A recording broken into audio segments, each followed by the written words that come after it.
इस वीडियो में बात करेंगे अग्निपथ योजना के बारे में। इसके क्या क्या फायदे हो सकते हैं, इसके क्या नुकसान देखने को मिल सकते हैं, आपके लिए ये बेहतर है या नहीं।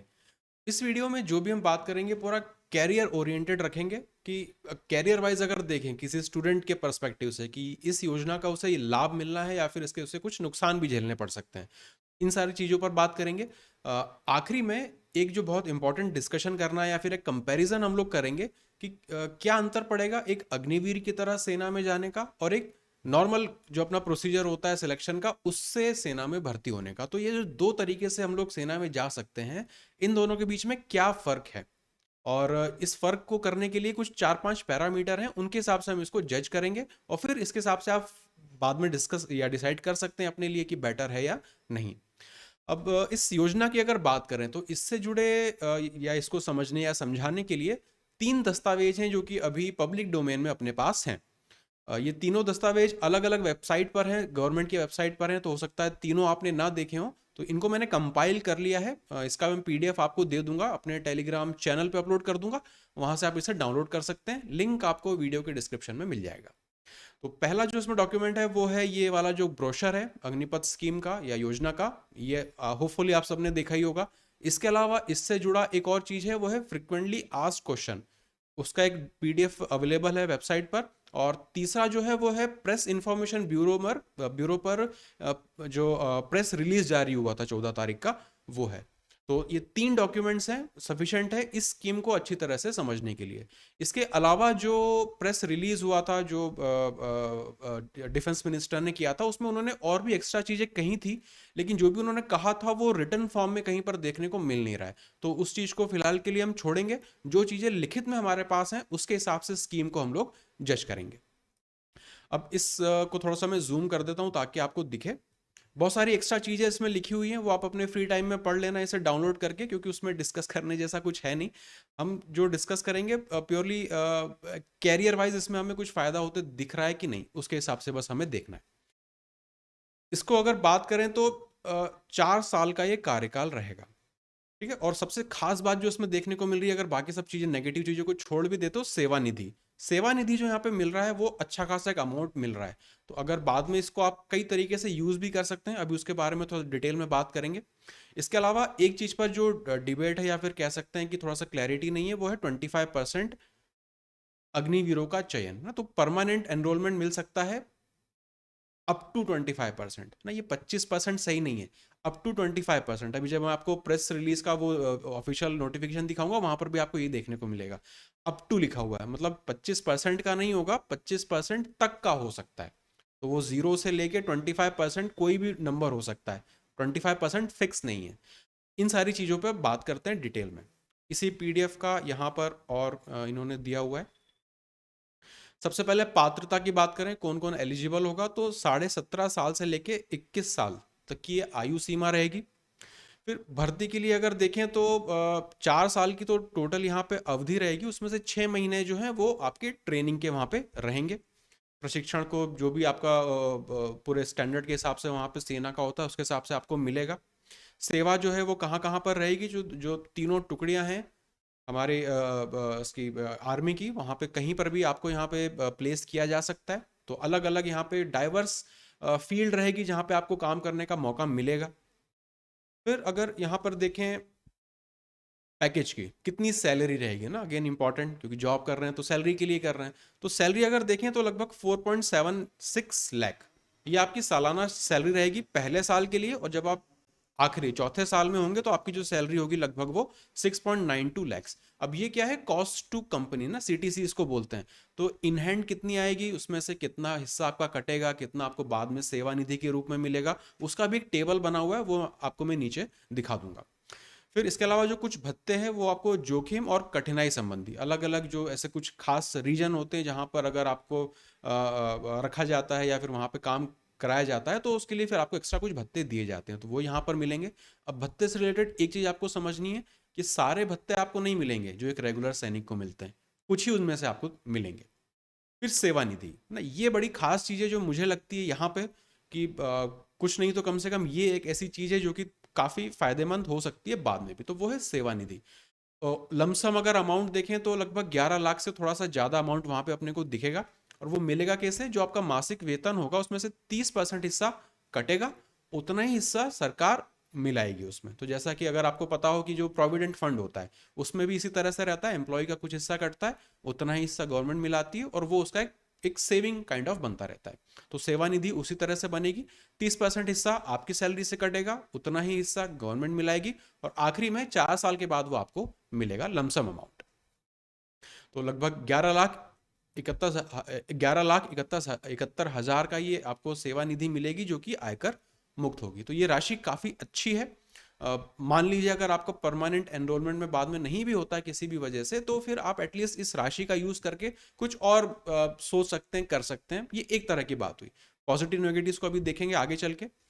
फिर मृत्यु पर मुआवजा और अपंगता पर मिलने वाला मुआवजा, तो आई होप कि आपको ना लेना पड़े, तो इसके बारे में बहुत ज़्यादा डिस्कशन नहीं करेंगे, आप बाद में डिटेल में इसे देख सकते हैं क्योंकि सब लिखा हुआ डॉक्यूमेंटेड है। अब कार्यकाल पूरा होने पर क्या, ये यहाँ से अब समस्या होनी शुरू होती है कि जब 4 साल पूरे हो जाएंगे तो उसके बाद क्या। अब अप टू 25%, 25% तक के जो लोग रहेंगे उनका तो उनको वापस से काम करने का मौका मिलेगा परमानेंट एनरोलमेंट में, बाकियों को लेकिन वहाँ पर नहीं मिलेगा। अब बाकी लोग कहाँ पर जाएंगे, ये बड़ी समस्या हो जाती है। तो यही सबसे बड़ा कह सकते हैं कि वीक पॉइंट है इस पूरी योजना का, कि कार्यकाल 4 साल का कार्यकाल पूरा होने के बाद बहुत सारे जो लोग रहेंगे वो बैक टू स्क्वायर वन है ना, फिर से वही शुरुआती पोजीशन पे आ जाएंगे, फिर से उन्हें कुछ ना कुछ नया कैरियर की तलाश करनी पड़ेगी। फिर स्क्रीनिंग और मूल्यांकन की बात है तो सारा सेंट्रलाइज रहेगा, आर्मी का काम है तो अच्छा होना चाहिए, वो उस हिसाब से रहेगा। चयन प्रक्रिया अगर देखें तो नियमित कैडर कैडर में भर्ती होने पर नियमित सैनिक तौर पर निर्धारित वेतन, मौजूदा नियमों के अनुसार पेंशन, ये तब रहेगा जब आप परमानेंट एनरोलमेंट में हो जाएंगे। फिलहाल अगर चयन प्रक्रिया देखें तो जो इन्होंने लिख के दिया है उसमें जैसी नॉर्मल अभी तक होती है, जो नॉर्मल कैडर के लिए होती है उसी हिसाब से प्रक्रिया पूरी वही रहेगी। तो अगर आप नॉर्मल तरीके से जा रहे हैं या फिर अग्निवीर के तौर पे जा रहे हैं, जो सिलेक्शन का प्रोसीजर है, क्राइटेरिया है, एजुकेशनल क्वालिफिकेशन है, वो सारी की सारी लगभग सेम रहने वाली है। अब इसके अलावा ये दूसरा डॉक्यूमेंट है, ये जो है इसके साथ नहीं था, ये प्रेस इंफॉर्मेशन ब्यूरो पर है, प्रेस रिलीज के तौर पे 14 तारीख का ये है, मिनिस्ट्री ऑफ डिफेंस ने इसे रिलीज किया था। अब बहुत सारी चीजें हैं जो हमें यहाँ से देखने को मिलेगी, ऑफ कोर्स कॉमन रहेगा पर कुछ चीजों पर क्लैरिटी यहाँ पर और है। मासिक पैकेज की बात हो गई थी ऊपर, सेवा निधि कितनी मिलेगी वो ही थी, मासिक पैकेज कितना मिलेगा, इन हैंड सैलरी कितनी मिलेगी वो अभी आपको इसी पीडीएफ में देखने को मिलेगा। इसके अलावा कितने लोग जो हैं वो अग्निवीर के तौर पे यहाँ पे भर्ती होंगे, तो इस साल 46,000 अग्निवीरों को लिया जाएगा।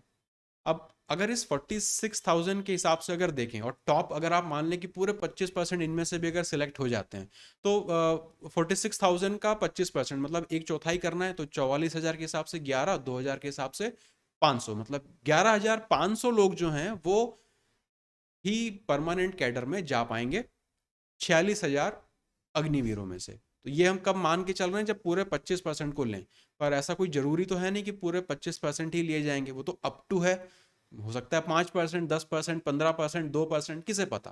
तो ये थोड़ा सा यहाँ पे एक रिस्क फैक्टर आ जाता है। प्लस ये भी देखना पड़ेगा कि इतनी वैकेंसी भी तो होनी चाहिए कि पूरे 25% वहां से आप ले पाए, क्योंकि हर साल की ये तो बात होने जा रही है।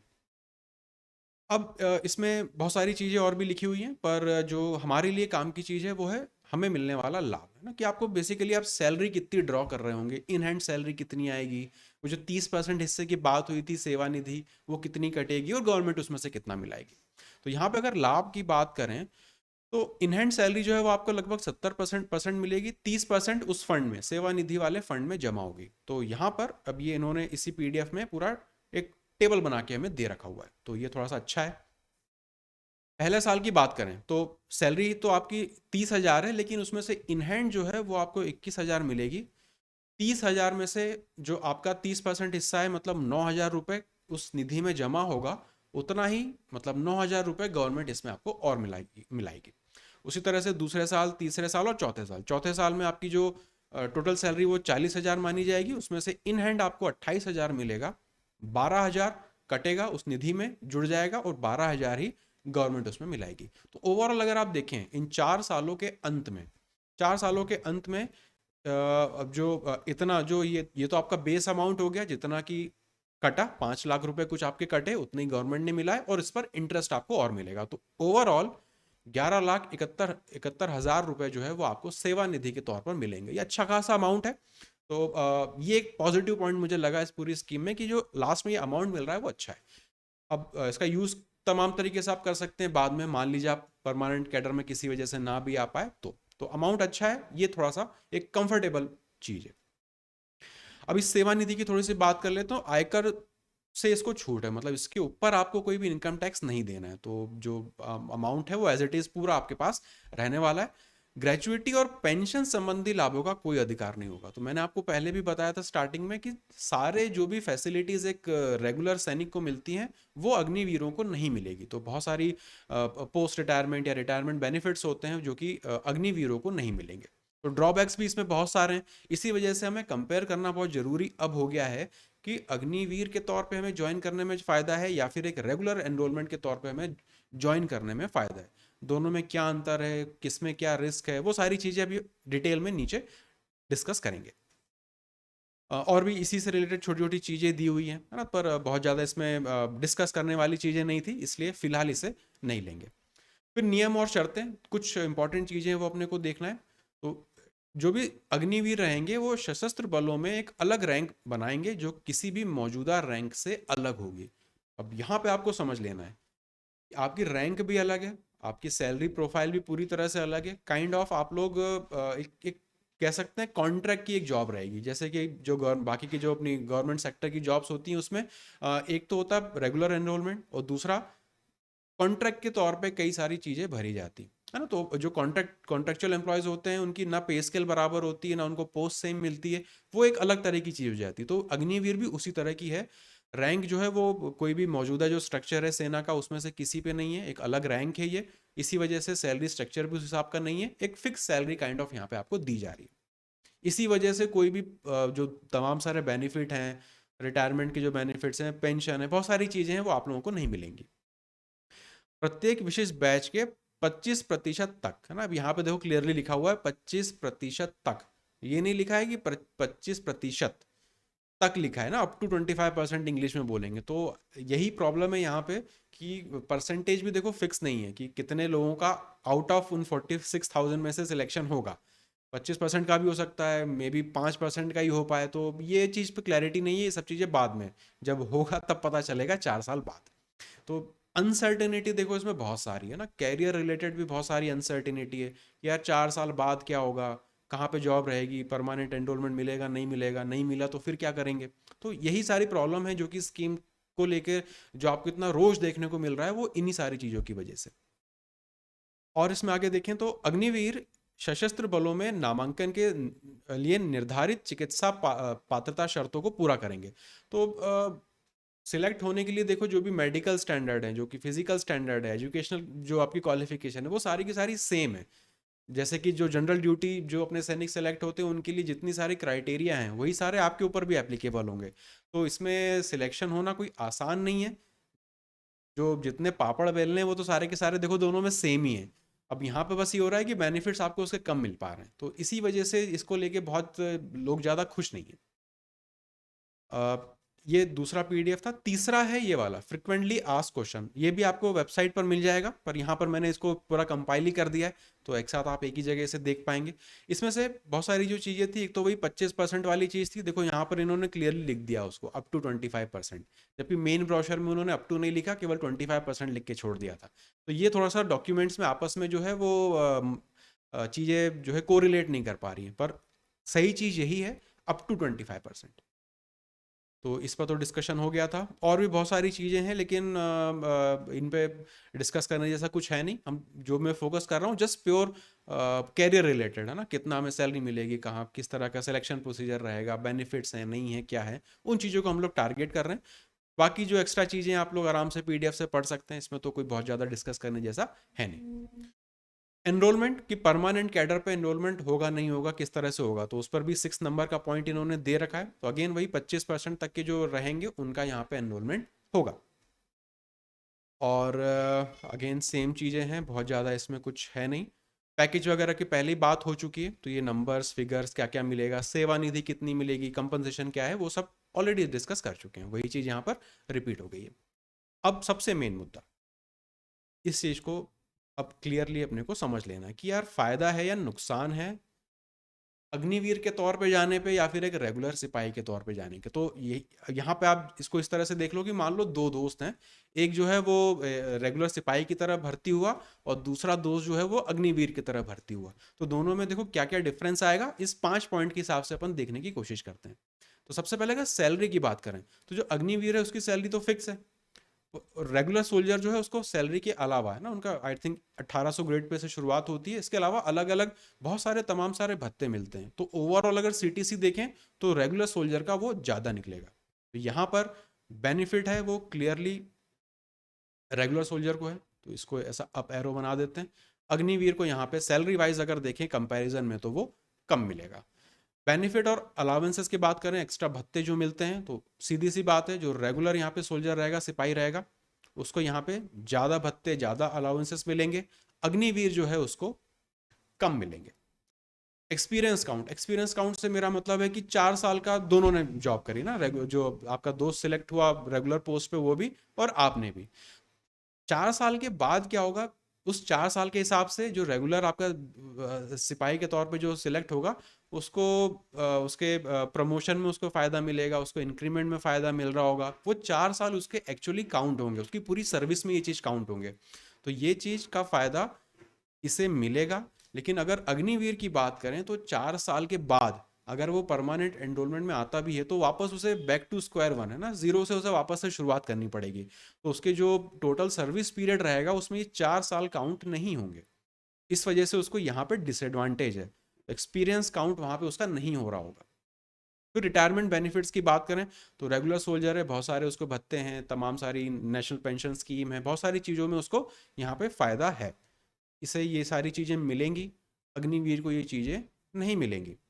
जॉब सिक्योरिटी बहुत बड़ा मुद्दा कि यार 4 साल तो आपने वहाँ पे लगा दिए अग्निवीर के तौर पे, अब आपके पास जॉब का क्या सीन है बॉस, है नहीं है, मिलेगी नहीं मिलेगी। तो इस जो रेगुलर पोस्ट पे जा रहा है देखो उसके पास तो जॉब सिक्योरिटी है, वो तो धीरे धीरे अपनी रैंक बढ़ाता जाएगा, उसकी सैलरी इंक्रीज होती जाएगी, सारी चीज़ें उसकी बढ़ेंगी। लेकिन अगर अग्निवीर की बात करें तो 4 साल के बाद एक बहुत बड़ा प्रश्नवाचक चिन्ह लग जाएगा कि आप रेगुलर पोस्ट पे सिलेक्ट हो पा रहे हो कि नहीं हो पा रहे हो। अगर नहीं हो पाए तो आप देखो 4 साल आपने यहाँ पे बिता दिए और वापस से आप फिर से किसी न किसी नौकरी की तलाश कर रहे होगे। तो ये बहुत ज़्यादा बड़ी प्रॉब्लम आ रही है फिलहाल स्टूडेंट्स के सामने ना, कि आप 21-22 साल के बाद जो है फिर से आप वापस जॉब तलाश रहे होगे, तो फिर क्या फ़ायदा रहा इन 4 सालों में काम करने का। तो ये बहुत सारी चीज़ें जो यहाँ पे आपको देखनी पड़ेगी। अब अगर इस पूरी स्कीम की बात करें, है ना, ये तो डिस्कशन हुआ जनरल की क्या क्या फ़ायदे हैं। तो क्लियरली यहाँ पे अगर देखें तो जब सिलेक्शन प्रोसीजर सेम है ना, मेडिकल स्टैंडर्ड सब कुछ सेम है, तो यार डेफिनेटली एडवांटेज तो यही लेके जा रहा है। अग्निवीर को यहाँ पे आप देखो कोई एडवांटेज खास देखने को मिल नहीं रहा। अब वापस अगर इस स्कीम पर आ जाएं तो इस स्कीम में एक पर्टिकुलर ग्रुप ऑफ स्टूडेंट्स कह सकते हैं जहाँ पे उनको इससे फ़ायदा हो सकता है। वो होंगे जिन्हें बहुत इमीडिएट जॉब की रिक्वायरमेंट है ना, मतलब सरवाइव नहीं कर पाएंगे अगर इमीडिएट अगर उनकी इनकम शुरू ना हो। तो इन हैंड हमने देखा लगभग 21,000 रुपये की सैलरी थी, प्लस 4 साल के बाद लगभग 11 लाख के आसपास आपको एक सेवानिधि मिलेगी। तो इनिशियल बूस्ट आपको अच्छा मिल जाएगा अगर आप फाइनेंशियली काफ़ी वीक हैं तो ये एक पर्टिकुलर एक ग्रुप रहेगा जहाँ पे जो लोग इस स्कीम का काफ़ी अच्छा फ़ायदा उठा सकते हैं। अगर बहुत एकदम रिक्वायरमेंट है कि नहीं यार घर पे मुझे सैलरी कमाने के देना ही है, तो फिर आप ज्वाइन कर सकते हैं। अदरवाइज अगर आप देखें तो नॉर्मली अगर कोई भी कैंडिडेट है जो कि अग्निवीर की तरह ज्वाइन कर रहा है, तो मुझे पर्सनली थोड़ा सा यहाँ पे डिसएडवांटेज सा दिख रहा है। क्योंकि अगर इन 4 सालों को मैं देखूँ ना, आप 17 साल के बाद 21 साल या 18 से 22 मान लो, तो ये 4 साल बहुत पीक टाइम है। इस टाइम पे आप ग्रेजुएशन कर सकते हो, दूसरे एग्जाम्स की तैयारी कर सकते हो, आप क्लैरिकल लेवल जा सकते हो, बैंक की तैयारी कर सकते हो, रेलवे की तैयारी कर सकते हो। तो आपके पास एग्जाम्स के बहुत सारे ऑप्शंस रहेंगे जो कि आप दे सकते हो अगर आप अग्निवीर की तरफ ना जाएं तो ये थोड़ा सा अब आपको अपने पर्सनल लेवल पे थोड़ा सोचना पड़ेगा कि क्या आप जो भी बेनिफिट्स अग्निवीर स्कीम आपको दे रही है उसको आप उठाना चाहेंगे, आपके लिए वो बेटर है, या फिर आपके लिए ये बेहतर है कि आप इस स्कीम में ना जाके जो रेगुलर अपना रूट है उसको फॉलो करें। क्योंकि अगर आप रेगुलर रूट से फॉलो कर रहे हैं, है ना, मान लो एग्जांपल यहीं पे देख लो, अगर 2022 में है, अगर दो लोगों का सिलेक्शन हो रहा है, एक रेगुलर पे हो रहा है और एक अग्निवीर के तौर पे हो रहा है। तो अगर आप 2026 है ना, 4 साल 2026 में अगर आप देखोगे तो जो रेगुलर सोल्जर रहेगा उसके पास 4 साल का एक्सपीरियंस है, जो उसको बेनिफिट्स मिले हैं वो है, 4 साल की उसकी सर्विस यहाँ पे काउंट हो रही है, तो वो तो पूरा पूरा एडवांटेज में चल रहा है। अग्निवीर की अगर बात करें तो उसका तो ना तो कोई एक्सपीरियंस काउंट हो रहा है, ना उसको कोई अलग से कोई बेनिफिट मिल रहा है, बल्कि उसको तो दोबारा जो है रोजगार ढूंढने की नौबत आने वाली है। तो ये बहुत सारी अनसर्टेनिटी यहाँ पे आ गई है। तो जो जॉब सिक्योरिटी वाली बात है यही सबसे ज़्यादा यहाँ पे थोड़ा सा एक प्रॉब्लम प्रॉब्लम क्रिएट कर रही है कह सकते हैं, क्योंकि ऑलरेडी जो अनएम्प्लॉयमेंट है, बेरोजगारी है, वो अपने चरम पर है। तो अनसर्टेनिटी पहले से ही बहुत सारी है। अब उसमें जो जॉब की चीज़ थी आर्मी से रिलेटेड, वहाँ पर भी काइंड ऑफ अनसर्टेनिटी जो है वो इंट्रोड्यूस हो गई है ना, वो भी यहाँ पे घुस गई है। तो कह सकते हैं इस पर्सपेक्टिव से अगर देखें तो फिर ये थोड़ा सा डिसएडवांटेज जैसा डेफिनेटली दिख रहा है। किसके लिए एडवांटेज है? तो बस उसी के लिए एडवांटेज है जिसको, जो ये सोच रहा है कि यार अभी कर लो 4 साल बाद देखेंगे, तो उसी के लिए एडवांटेज है। अदरवाइज तो कोई बहुत ज़्यादा खास इसमें देखने को मिल नहीं रहा। तो अग्निवीर की जगह अगर आप रेगुलर सोल्जर की कैटेगरी को ज़्यादा तवज्जो दें, ट्राई करें, उसके लिए मेहनत करें, तो मेरे हिसाब से वो ज़्यादा बेनिफिशियल आपको होगा लॉन्ग टर्म में। क्योंकि 4 साल तक के लिए तो ठीक है, 4 साल के बाद प्रॉब्लम फेस करनी पड़ सकती है, तो थोड़ा सा उसके लिए भी अपने को कंटीजेंसी प्लान प्लान बनाना पड़ेगा। ये था इस पे पूरा डिस्कशन। कोई चीज़ ऐसी हो जो छूट रही हो तो आप कमेंट में लिख के मुझे बता दीजिए, उसको वहाँ पर डिस्कस कर लेंगे। इसका पीडीएफ मैं आपको दे दूंगा टेलीग्राम के ग्रुप पर, वहाँ से आप इसे डाउनलोड करके जो एक्स्ट्रा चीज़ें इसमें लिखी थी, अगर आपको पढ़ना वो सब अच्छा लगता है तो आप उसे पढ़ सकते हैं। और इस पे कोई रिलेटेड कोई डाउट हो तो आप अगेन वो भी मुझसे पूछ सकते हैं। लिंक मैं आपको दे दूंगा वीडियो के डिस्क्रिप्शन में इस पीडीएफ को डाउनलोड करने की।